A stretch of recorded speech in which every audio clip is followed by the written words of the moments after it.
Okay, great. I'm going to go ahead and get it started. So as I shared before, this is Intentional Conversations. This is a virtual community vodcast, and it's where we intersect conversations around diversity, equity, and inclusion with leadership and business. I am your host, Nika White of Nika White Consulting, and I am being supported today by two of my colleagues, DEI managers with Nika White Consulting, who include Natasha Poritzkova as our producer, as well as Elvia Pacheco Flores. And I am so appreciative of their support. Go to the next slide for me, Natasha, please.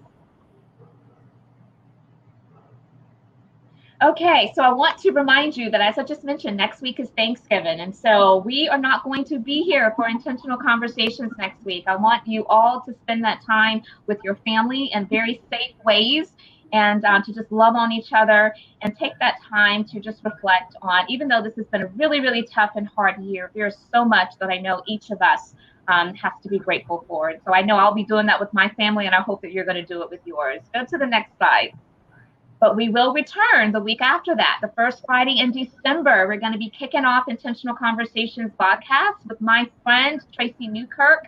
She is phenomenal, and I cannot wait for her to come and share space with this Intentional Conversations podcast community. We're going to be talking about the role emotions and communication styles play in living a life with intention and the internal story that we tell ourselves. And so Tracy is so phenomenal at holding space with individuals to help them to realize their full potential. And so I look forward to her sharing with us on December 4th, 11 to 12 noon Eastern Standard Time for Intentional Conversation. Now, it does me great pleasure to introduce our special guest co-host today, Latesha Byrd.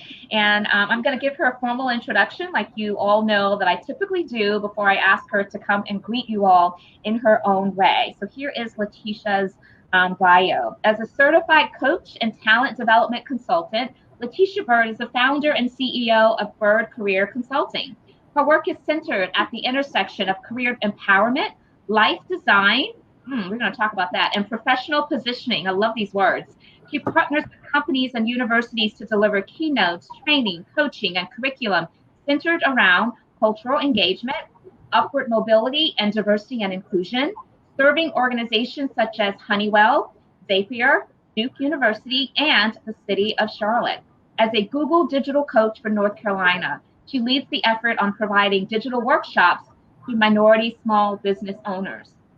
She's also an adjunct faculty with the College of Business and Economics at North Carolina A&T State University and a certified life and career coach. Latesha has been featured in Forbes, Wall Street Journal, Money Magazine, Vogue Magazine, and Black Enterprise. Do me a favor, and let's just, by way of placing some great notes of affirmation in chat, let's show some appreciation to my guest co-host today, Latesha Byrd. Latesha, how are you? Just in your own way, welcome this audience. Hi, I am so honored to be here, Dr. Nika White. Thank you so much for inviting me to this platform. Hi, everyone. I am from Charlotte, NC. So if I have anyone from North Carolina or from the South, please shout me out in the chat. But I'm really excited to be here and join you in conversation today. Awesome. So we've read your bio, so we know of some of your accolades and your accomplishments, and certainly you are so deserving to be here to share your wisdom and your knowledge and experience with this audience. But I always like to make sure that our audience can get to know our guest co-host in a little bit of a deeper level. So beyond what's in your bio, let us know a little bit more about Latesha. What is your story? Oh, wow. We'll be here all day for that long. But I am a career coach and talent development consultant. Everything that I do is really to help women, Black, Indigenous, people of color excel in the workplace and find safe spaces where they can be their, what I like to say, their most highest, truest, and best self professionally. So I am a coach. I run a membership club. Community is very important to me. So I've done a lot of one-on-one coaching with hundreds of people. And I realized that, you know, specifically for us as women of color, we have experiences that are can be very traumatic and daunting. And so I decided to create a community where other women could feel seen and heard and to know that they're not alone. This membership club is called Career Chasers Members Club. Again, I launched that 7 months ago, but it's grown. We have over 500 members in 11 different countries and 20 industries. So they're able to get that career development and guidance every week. I would say outside of my membership club, I also do speaking and training on not just diversity and inclusion, but also on leadership development, career empowerment, as well as doing consulting for organizations that are looking to, really get help with the recruitment and talent acquisition piece of D&I. But before I became a career coach, I actually worked in recruiting, and I managed recruiting in the public accounting industry for a few years. Prior to that, I was actually an accountant. So I went to school for accounting. I thought that's what I wanted to do. My love for numbers and passion for accounting actually birthed through my childhood experience of being raised by my single mother, and just seeing her really struggle with balancing and managing the household financially. As soon as I learned numbers, I used to create budgets for her and say, hey, Mom, here's the budget. Here's the bills you have to pay this month. And so I said in the 6th grade, I'm going to be an accountant. Did that, started that, decided that it wasn't for me, went into recruiting because I love talking to people and helping people, and then kind of birthed into now career coaching and what I'm doing this year. So that is a little bit about me. I love it. Thank you. So you covered so much ground in that. So I can't wait to dig in for us to be able to take advantage of some of that knowledge that you have. So let's talk about dismantling systemic structures, because I would imagine that as a coach, and particularly as a coach of a lot of members of those vulnerable communities that oftentimes do not find themselves on this trajectory towards career success, you have to take that into account of some of those barriers that has nothing at all to do with them. And so what areas of business do you recommend companies look at to dismantle systemic structures? Because that is important for the pathway of all of those individuals that you're coaching and that you're trying to move to the next level. So what do you share to companies relevant to that? Yes, that's a great question. I really see 3 main areas. It's so important to make sure that, companies are creating space, creating opportunity for those employees. So starting with recruitment, and I will say that companies either do a great job at recruitment or they don't, and they say, oh, it's hard to find diverse talent. I hear that a lot, and I understand, but some companies focus on recruitment, but then they don't focus on the experiences of those employees once they're in the workplace. So the 3 areas again would be recruitment, retention, and then advancement. So when it comes to recruitment, really analyzing those recruiting sources, making sure that the talent pool is diverse. When it comes to those that are making hiring decisions, are they keeping diversity and inclusion top of mind? With that being said, who is making the hiring decisions? Are they actually being held accountable? Are they the right people to make those hiring decisions? Do they understand how bias, unconscious bias, implicit bias, how that does show up in the recruitment process? Even thinking about the selection and interview committee. And I know we'll dig deeper into this, but there's so much that you can think about from a recruitment perspective, such as what type of questions are you asking in the interview or even on the application? How are these candidates being assessed, right? Are you saying, oh, this person doesn't seem friendly, they don't seem happy, right? It just could be their personality. So is that the right type of assessment that you want to make, or are you really aligning your assessment with the job description and the skill set of the candidate? So those are a few things on recruitment. Now, as you think about retention, it's so important to understand the employee experience once they're in the door, right? Just because you hire diverse talent doesn't mean that they're going to stick around forever, especially if the workplace is not safe for them. So some of the things to think about when it comes to retention is tenure. How long are these employees staying at the organization? And when are they leaving? At what point? How many years? Looking at that from not only race and ethnicity, but gender, group? Is someone actually talking to them about their career goals? Are they being mentored and sponsored? Which leads me to the third thing, which is advancement. You know, are they being promoted to leadership roles?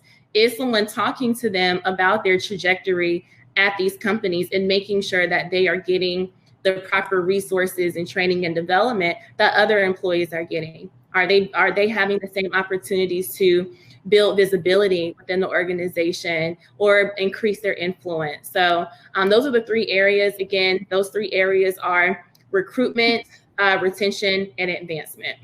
Recruitment, retention, and advancement. I love it.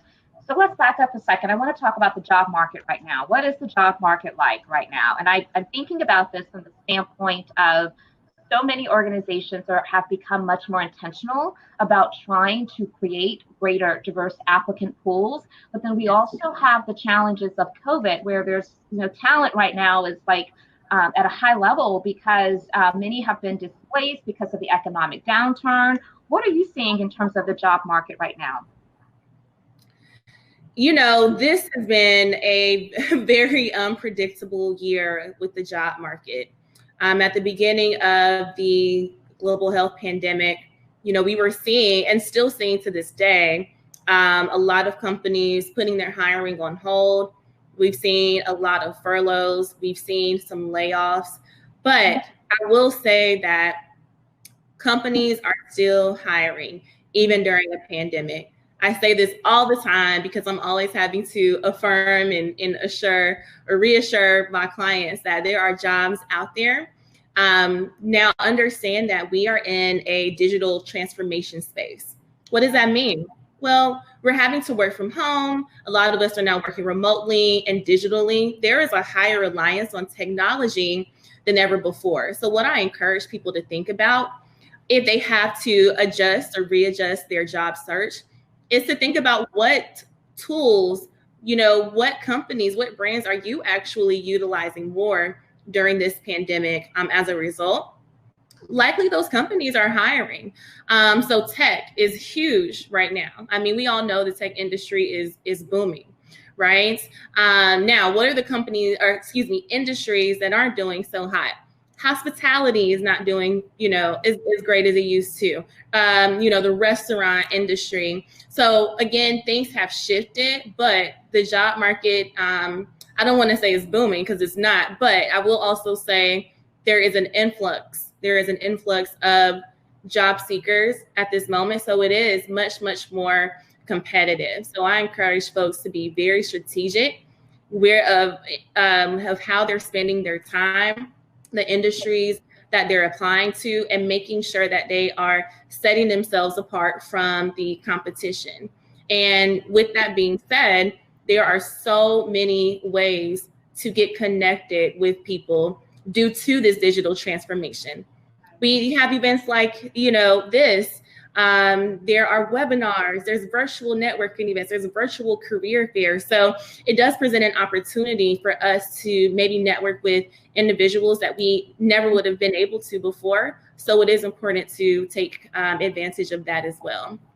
No, I love it. And so to your point, there's opportunities to make those connections. And so I just want to get a poll started, and we have one at the poll tab right now. And the question is, are you on the job hunt as a result of COVID? And so if our audience go over to the poll tab, let's just see how many among this audience are maybe job searching right now. And then if so, I encourage you to make sure in the chat you drop your LinkedIn information, and perhaps there's someone who can be a great resource to you.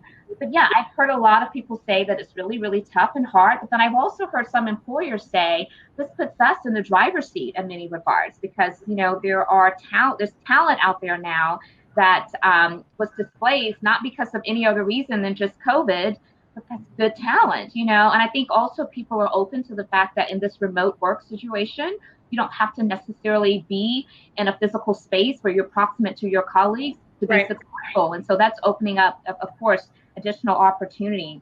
Mm-hmm. But what do you think about the challenge of, or the potential challenge, I guess I should say, of tokenism? And I bring that up because, again, as I asked the question earlier about the job market, and I mentioned that there are a lot of employers who have a greater appetite for trying to increase their diverse talent, especially those that are underrepresented, or I like to say underestimated, into those higher level roles. And I've had a lot of conversations where some of those client contacts have also communicated just wanting to make sure they're doing it in a way to where the people that are being promoted and given those opportunities are not feeling like token, if they're trying to build something. What do you say to that? That is a great question. And so when you say, what do you say to that, who would I be speaking to? That person that is feeling that, or the company itself, or both? I would say the company, the leaders of the company that are like, yes, we certainly want to make sure that now we're trying to dismantle systemic racism, and we want to start immediately with our internal organizational structure.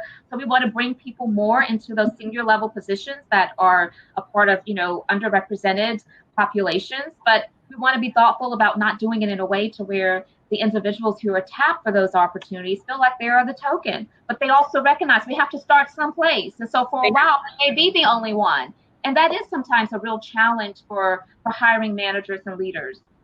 Absolutely. And, I will say that, we kind of circle back to the George Floyd killing, police brutality, and that just being something that the world really, really became, I don't want to say hip to, because sometimes it seems that we've just discovered racism in 2020, which is interesting. I will say that so many people reached out to me because they said, it was either twofold, right? There were women of color that said, I want to do something about this. I'm going to write a letter to my boss. I want to start a council. I want to do this. Then on the other hand, I had people that reached out and said, I am the only Black person and I am exhausted. And I don't want to do anything at all because I'm still trying to process my own racial trauma. And I'm still having to show up and, I feel like I'm having to conceal my identity, or I'm feeling that my colleagues are now seeing me as a Black person for the first time. There is even a close friend of mine whose boss told her, I am so sorry because I never acknowledged or recognized your Blackness, right? And I'll speak for me, I've dealt with racism my entire life. This is not new for me. So understand that this time has been really exhausting, I would say, for, people of color. But going back to the point of tokenism, if you are someone that wants to add value in the workplace, please do that at your own discretion, right? And I also encourage people to, understand that it's not going to change overnight, right? It's so important to make sure that leadership is on board, to make sure that there are goals and clear goals and strategies that are set. Like I said, that folks are being held accountable, that companies are giving budget and resources, people resources and time resources to dismantling systemic racism, not forcing those individuals that they are putting, this pressure on or this workload on to do this as an extracurricular. Diversity, equity, and inclusion really should be treated as a core business function, right? It's not something that should be done in the evenings or on the weekends. So for companies, are you giving your employees space and time within their work schedules to contribute? Are you asking them, or are you providing them with the proper support? Are you recognizing the work that they're actually doing? Or are you making it seem that, hey, you are the Black person here, so that means that you have to do this work? And also understand that there's just so much that has happened this year, not only with police brutality, but with the global health pandemic.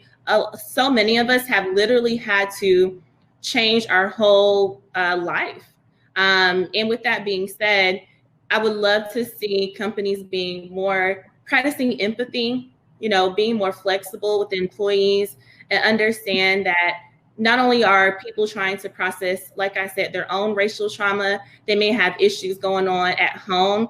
Also understanding that Black and brown people are more disproportionately impacted by COVID, whether that is us having, more family members that are essential workers, being in areas that are food deserts and not having access to, like proper meals or healthy meals. Like there's so much added stress at this time. So it is important to practice empathy, to be supportive, to acknowledge the work that they're doing, but also understand that racism is not going to change overnight. No, absolutely. You just said a mouthful. There's so much I could unpack there, but empathy and compassion we can't understate that. I mean, we need more of it. And you started talking about the trauma that is so triggering for many people, including a lot of brown and Black professionals. And so it leads me to think about the fact that I know that many organizations are being quite intentional to ensure that they are standing in solidarity and providing support to their workers in a way that could allow them to navigate this as best as possible. And I think one of the opportunities would be to think more intently about their employee assistance programs. Mm-hmm. And specifically, I was in a conversation the other day and I was talking with someone and I said, I want to make sure that when you're evaluating this EAP, that you're asking questions like, do you have a good database of brown and Black therapists that your brown and Black colleagues can call on? Sometimes we don't even think about those simple things, but how is that impacting, the people that are in positions to where they have a greater need right now because of, as you mentioned, all that's going on. And so do you ever have conversations like that with your clients, just to make sure the companies that you're working with, to make sure they're thinking about things that may not just surface immediately? I love that point. I love that suggestion. Representation is so real. And I think as a leader, it's so important to really understand that all of the employee experiences aren't the same. And you do need to recognize that you as a leader, yes, maybe this is not your fault, but it's your responsibility, right? We all can contribute here. Making sure that there are Black and brown therapists on the list for EAPs, I think is so valuable. If I can also add to that, it is a really good time to sit with your employees and go back through their work performance. You may need to restructure and refine their goals, their performance in terms of how they're showing up, to make sure that they can actually handle the workload. We are not operating at 100%. And one thing that I've learned this year is really the importance of self-compassion and grace. Now, I'm lucky because I work for myself, right? I cannot imagine showing up to a workplace and putting on a happy face when I feel that the world is on fire and there's so much going on. Or if I'm in a space where I don't feel that my identity is truly recognized and not understood, therefore I can't even speak up about how I'm feeling because it may be dismissed. They won't understand it, right? So I'm encouraging people to use your sick days. If you need to take an extended leave, use your PTO. If I can just print that and make that my background for these video chats, like I would, because so many people have told me, I don't want to take PTO because I'm just going to sit at home. We are tired. We are traumatized. We need to give ourselves space to breathe and not have to think, right? And I'm encouraging my clients to make sure that their employees are taking time off. It's so easy to, especially because a lot of us are working from home, it's so easy to just wake up, hop on our computer, eat our lunch at our desk, right? We're doing this, we're eating dinner with our computer, we're watching TV perhaps in the evening, and we're still doing work. It's so important to rest. Rest is huge. So that's what I would say to that. But therapy is big. But I just think that companies have to recognize that their employees aren't operating, at 100%. They may be giving their best. That best might not be 50%. It might be more like 30 and 40%. How are you as a leader checking in on your employees, right? When you are setting up your one-on-ones, not just making it about the work, asking them how they're doing. Like, let's not talk about work. I just want to see how you're doing. How can I support you? What can I help you with, right? If someone can't turn their camera on during the Zoom meeting, is it really that big of a deal? They could have just got done crying over a lost or sick family member. Again, we just never know what people are going through. And companies have to make sure that their employees feel that they are in a safe enough environment where if they were to bring these challenges up, that they would be respected and heard and seen. I agree. And when leaders are able to model self-care by taking those PTO days and by, extending grace to themselves, I think that it gives others permission to feel like, okay, well, this is okay to do. And so another really important tip. So I want to go back to talking about the success in the process of diversifying applicant pools from a recruitment perspective. And specifically, I want to talk about cultural fit versus cultural add. Okay. And we hear often that a lot of people will make decisions about candidates because they're not a cultural fit. And oftentimes that really is just synonymous with this person does not look, think like the rest of us. And so they're not necessarily going to be able to mesh with the mainstream way of thinking. And so perhaps that concludes that they're not a good candidate.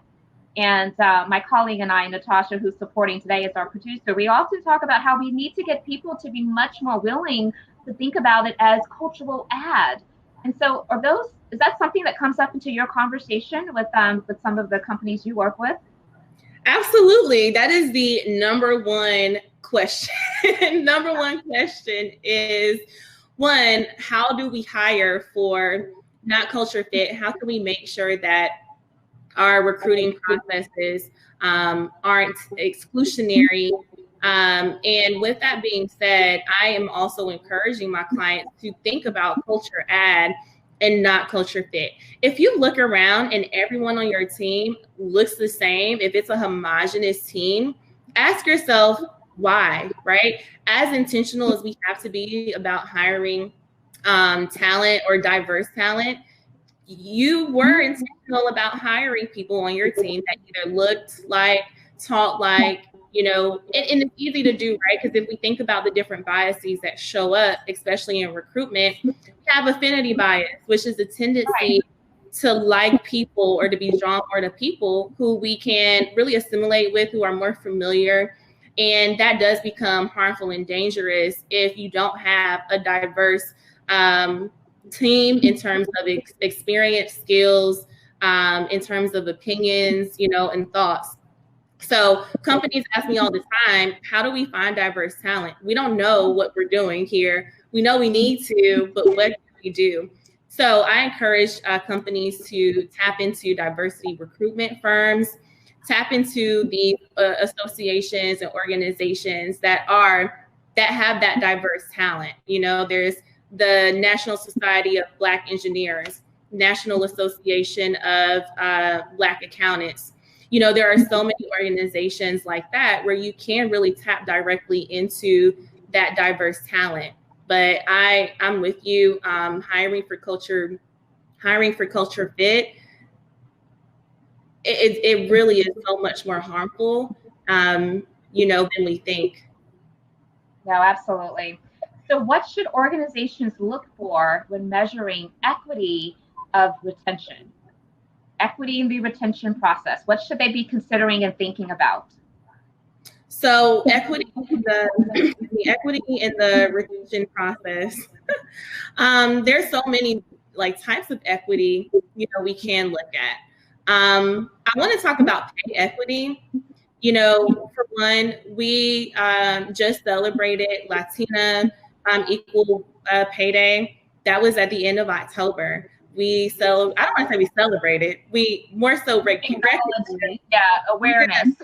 Right. There was Black Women's Equal Pay Day in August. There is a huge pay disparity. So it is important to think about, are your employees getting paid fairly and adequately for the value that they're adding in? So that's one type of equity. Equity in the retention process is also looking at how employees are being promoted in advance throughout the organization. I want to kind of get your thoughts on this, Nika, where I read something online that said for white employees, they're more so assessed in terms of performance based on potential, whereas for, the Black, Indigenous, people of color are more so assessed for past and previous experience. And with that being said, are you assessing talent based on potential, based on past previous experience, and are people being assessed fairly across the organization? Yeah, I'm familiar with that stat as well. And I'll tell you where it really was amplified was more gender related. We've seen, I think it was a Harvard Business Review study that talked about how men in general are often judged based on their potential, and then women are more so judged on past performance. And I do know that it's starting to find its way into studies that are looking directly at the race situation. I think that you're spot on. We definitely have to address pay equity. I think that some of the other opportunities from an equity perspective that organizations need to consider would be some of those less noticeable elements that certainly can also put someone on a trajectory towards success. For example, who's getting assigned to the high visible projects? Who are getting assigned to the accounts and the clients that can lend itself to greater cross-pollination in terms of deeper level of experience? Mm-hmm. Who are getting tapped in the organization to be representing the organization with some type of speaking role on a panel or some type of conference? I think there's a variety of things. How in which are you spreading out the learning and development opportunities? Is that equitable? So it's so many different elements that have to be considered, I think, in order to really be able to solve for that equity piece. I agree. I agree with you. And as you all are looking at your employee tenure, you want to also look at that by race, salary, and position. Are your non-white employees leaving after a year or two? Right. Do you get promoted at the same rate as their white colleagues? So again, it's so much more important to not just throw money at recruitment efforts if these companies aren't able to keep them in the door once they get there. As a career coach, I am constantly telling my clients that sharing your career goals with your boss, it really should be a normal part of the conversation, right? So if you are, if someone is advocating for themselves to get a promotion or a raise, how are they being responded to? And really paying attention to our behaviors as it relates to responding to requests from, again, a Black person of color, or a white colleague. I will tell you that employees notice who's getting that special treatment. They notice who is being picked for those high visible projects. And that's one piece, but then also in meetings, right? They can tell who is being praised and acknowledged, right? Versus those that are not.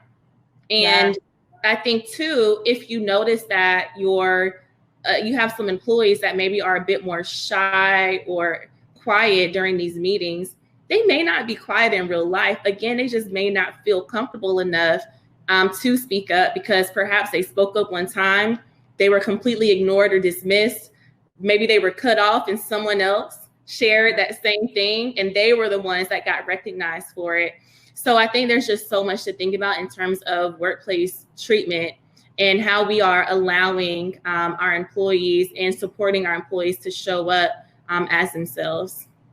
I agree. We have to set people up for success. From start to finish. And so, and when I think about just that concept of being intentional of setting people up for success, that begins with, are we causing people to come into the interview process completely blind so we can catch them off guard? That's not going to allow somebody to be at their best. And so I'm a fan of how do we prep people on the front end to make sure that they can show up at their best? Does that mean that we give them some of the topics or we give them an agenda in advance so they know who they're meeting with and what role they have? I'm all for that. But I know some employers are like, no, we want to see what they have. Well, that creates an inequitable situation as well, because not everybody has been exposed to how to navigate those types of environments. And then, and then once you're even on board, I'm a big fan of stay interviews because, again, you want people to be at their best. So ask, what is it going to help make you show up even better? Go ahead. Oh my gosh, everything you said was amazing because companies will really haze folks through this interview process. Understand, and I love how you also mentioned state interviews, and something that was in my head earlier that I meant to share was those exit interviews. Yeah. When you are leaving your company, especially people of color, you need to have those exit interviews and really listen, right? And take what they are saying and see if you can make some change within the organization.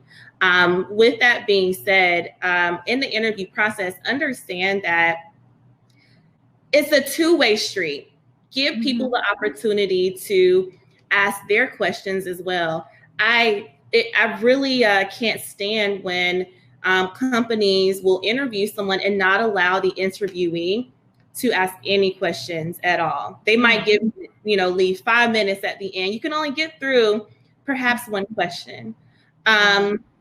Also allowing the interviewers, and this is for anyone that is in a position where they are interviewing employees, is to tell your story as well in the process. Make sure that that person does feel comfortable in the interview. I have spent many years in recruiting, so I noticed how even some of my recruiting colleagues would be totally different in the interview. They would be very uptight, and they would put on this, they would kind of play the good cop, bad cop thing. Yeah. And it's really just not necessary, because you don't want someone to feel bamboozled at all in the process. Right. And know that people talk, right? And I think, if they are in your recruitment pipeline, make sure that they do feel, valued. Make sure that you are telling them, hey, I'm really excited that you're being considered, for this role. I want to be able to help answer any questions that you may have, because I understand that not only is this an important decision for our company, but this is an important decision for you. So how are you allowing people to show up, and how are you engaging with them in the interview process? Not just when they start, right, but also in the interview process too. If they don't get the job, right, send them a note, send them an email, give them some feedback. We all know how companies ghost employees. Right. You don't want to be a company that does ghost employees, because we have to understand that these are real people. Yes, they're candidates. Maybe they're a butt in the seat, but these are real people. This is their life. This is their livelihood. And they probably are sitting and waiting on that email and that call. Either way, just please follow up with them. Yeah, leave them with dignity, because they need that confidence as they continue their job search. And so that's some of the sentiments that I'm including into a blog that's going to be released relatively soon. But that job search process is so delicate for so many people right now. Yes. And because of all that's going on, again, as you mentioned before several times, there's so much emotional baggage that we're carrying, and so much anxiety and uncertainty, that if you're in the job market right now, that's only been exacerbated if you feel like employers are not treating you with dignity and respect and humanity. And so, yeah, I love the fact that we're amplifying that. And more comment. I want to shout out one of my coaching clients who leads strategic partnerships at a tech company, and they're interviewing for positions on his team. And there was one lady who, she was a Black woman that went through the interview process, and he really, really, really liked her, but she did not have enough experience. She didn't have as much experience as they were really looking for. And what he did was he actually connected her to another organization, another tech company, because he knew that they were actually hiring and thought she would be a good fit there. And she did end up landing that role. And I think that just goes to show what, true allyship really does look like. And I think he really went, above and beyond. And he said, I think she's great. She just doesn't have enough experience, but I really liked her. I wanted to help her, and I knew this company was hiring, and I just love that he did that. And, I wish that more employers actually did that as well. That is great. More of that. Yes, more of that. Well, Latesha, we're getting some really good engagement from our audience here. So I want to bring in some of the questions that are coming through. And as I start to share these questions, if you have a question that you are thinking of and you would love to get some input on, make sure that you place it into the chat. So this question is about tech. You were just talking about the example with the person who was able to be an ally from a tech perspective. So tech can be very exclusive. How can someone who doesn't have a tech background enter the space? I love that question. I'm not sure exactly what your background is. Please feel free to let us know. But what I will say is that tech companies need marketing folks. Tech companies need accounting folks. They need administrative folks, project management. And so there's a lot of ways you can break into tech. Just figure out what that alignment needs to be in terms of your skill set and how it can be valuable. Excuse me, tap into the organizations and these virtual communities that are out there. There are so many communities out there, specifically for tech. I could go on and on, but find tech recruiters, as well. But understand that people hire people, right? You don't want to just kind of sit on the computer and apply to jobs. Because it's like I think we call it the black hole. Like we apply to jobs and we're not sure where it goes and what happens. This is why we have to get out of the job boards and really into these communities, onto LinkedIn. There's also a lot of programs and trainings available online where we can get any certifications that are related to the tech world. I work with Google as a digital coach, and Google has rolled out some really cool certificates and programs. Please reach out to me, and I'm happy to share those as well. But we have access to so much information. We have access to so many wonderful people as well. The biggest thing is to get engaged and to be extremely strategic in where you're placing your time and your energy. That is great. That's awesome. It's awesome that you're willing to be a resource, but I also want to remind this group that this is also your livelihood. This is what you do from a business perspective. So, but definitely reach out. So this next question comes from Frank, and his question is, with your recruiting accounting background and now as a coach, how have you handled leader bias, and how do you calibrate what they are asking versus what they are doing? I love that. I love that question. So leader bias versus what they are asking and what they're doing. Okay. So as a coach, I have to pay attention to what I learned in my training was intuitive indicators. You're not just listening for what people are actually saying out loud, but what they're kind of inferring or what they're not saying, right? As a coach, my goal with my clients is to make sure I'm asking questions to really push their thought process forward and deeper, and asking them what this is actually rooted in. So with that being said, I like to ask a lot of questions to really get to the root of understanding, for them to also understand maybe where they're coming from, where this belief, where is it coming from? Where is it stemming from? Is it from an experience? Is it from what someone has told you? Like, where are you actually getting your own opinions and informations from, and what is that actually based on? And then calling that out.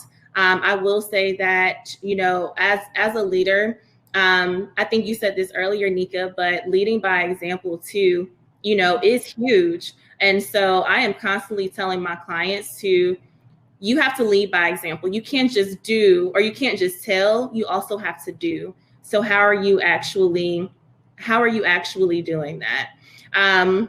Going back to my recruitment background in the accounting industry, if we kind of think about the disparities there, I think maybe 1% of CPAs are actually Black. So with that being said, not only was I a recruiter, but I was also a champion for diversity and inclusion. If we were recruiting from one university, I would always push for us to recruit at other HBCUs.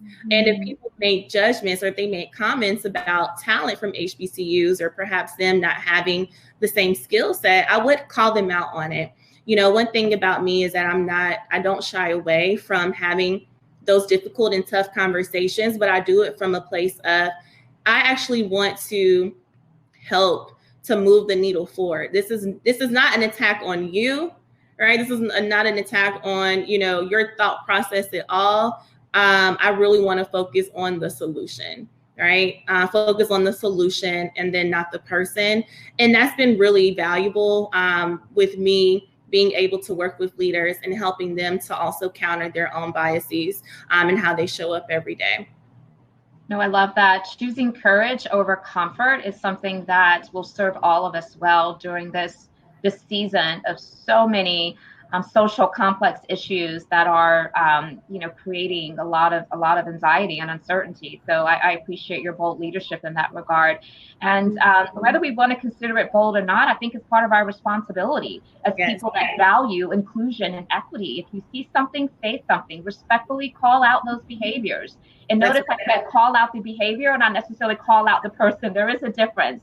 I do think there's value in trying to maintain some level of influence, and that has everything to do with a healthy relationship.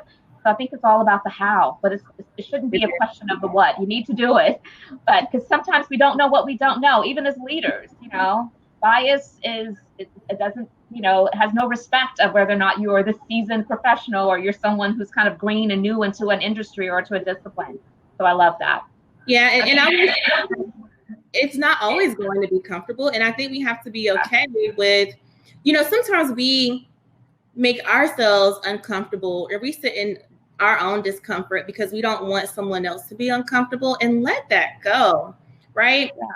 Yeah. These conversations are going to be uncomfortable, and that's okay. And if it is uncomfortable for the other person, they will be okay, right? But you have to do what is best for you and understand that they will respect you coming out of that conversation.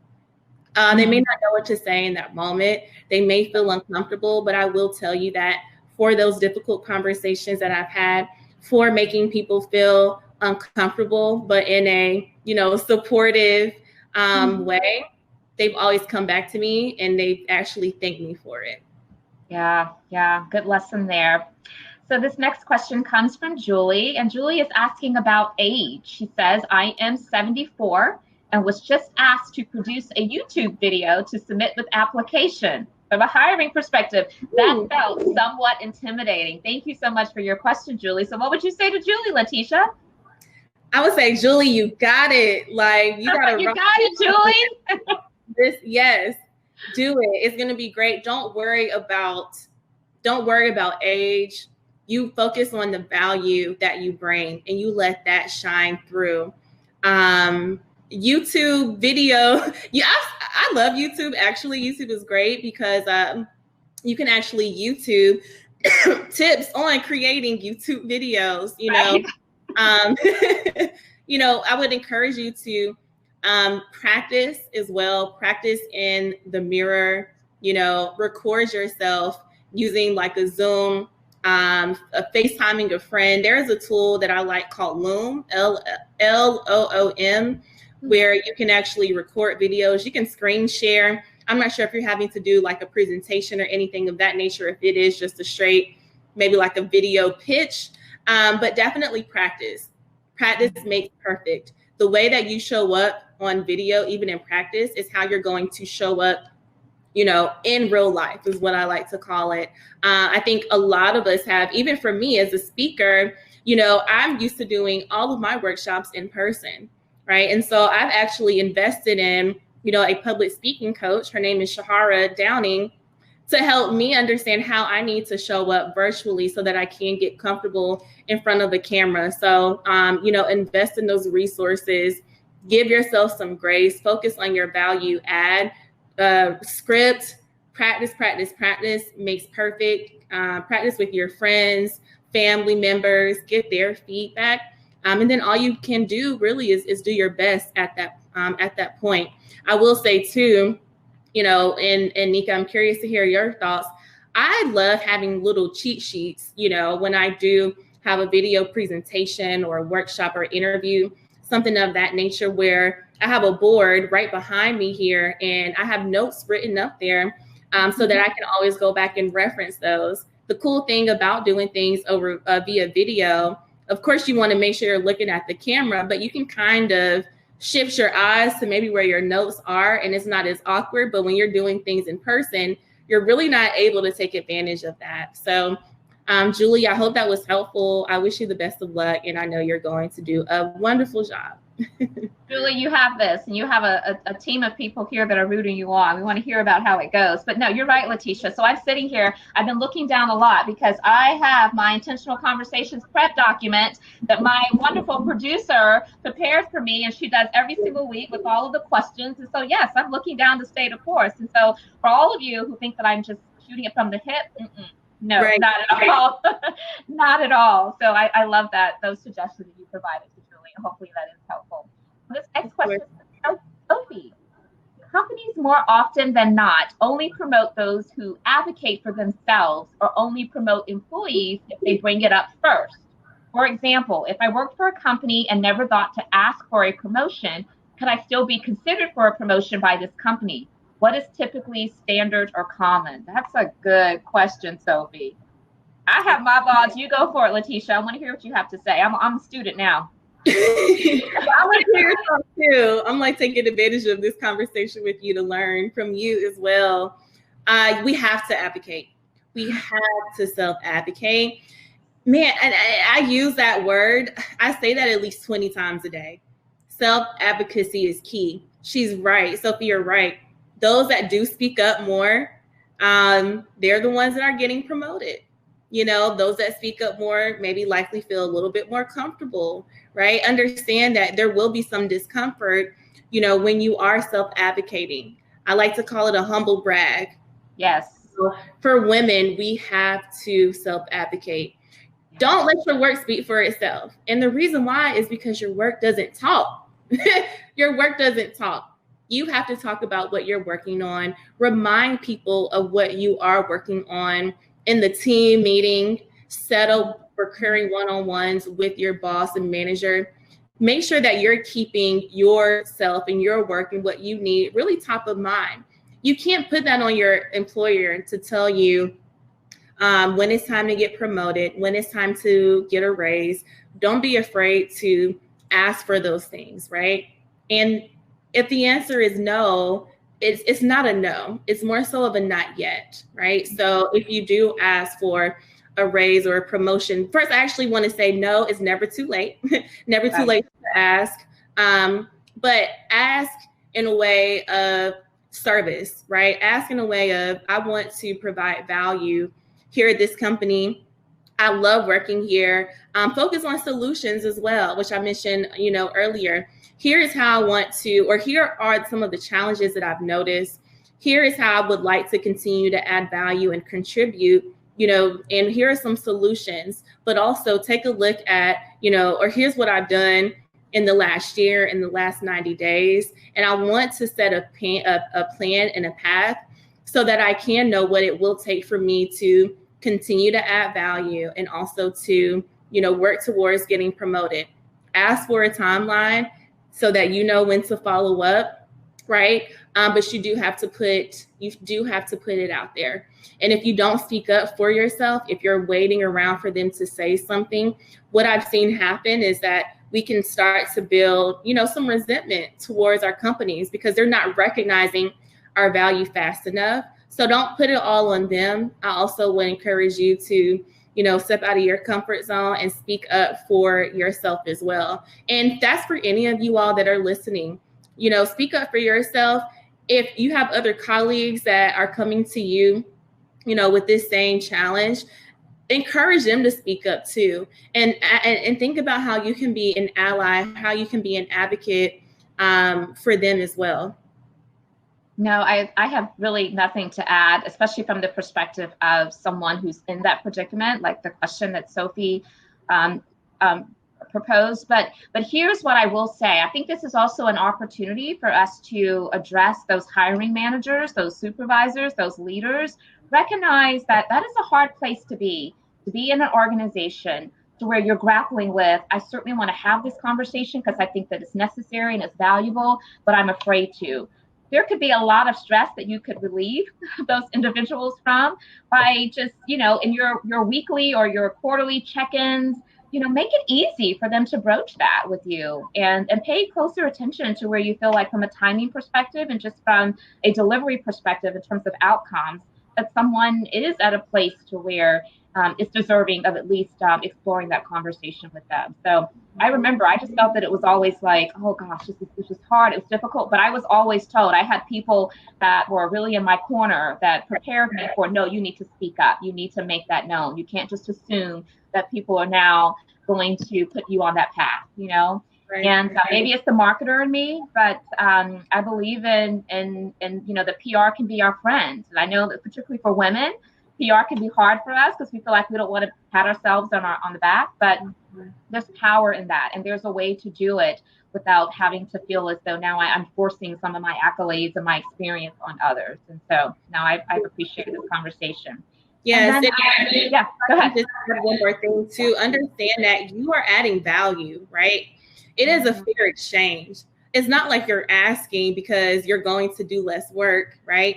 You're going to continue to contribute and show up, and you likely already have been doing, a phenomenal job over the last few months or the last year. So you're speaking up not because, one, you deserve it, but also because you know that you're going to continue to add value. And you want to make sure that you're being recognized, whether that's title, benefits, pay, in exchange for the value that you are bringing in. But I agree with you, Nika. It is so terrifying, for someone to speak up. And so if you are in a position of, a leadership position in the organization, make sure you're having those conversations regularly with your employees to ask them what their career goals are and what's trainings, what certifications, who do you need to talk to at the organization, asking them very specific questions to help them get there.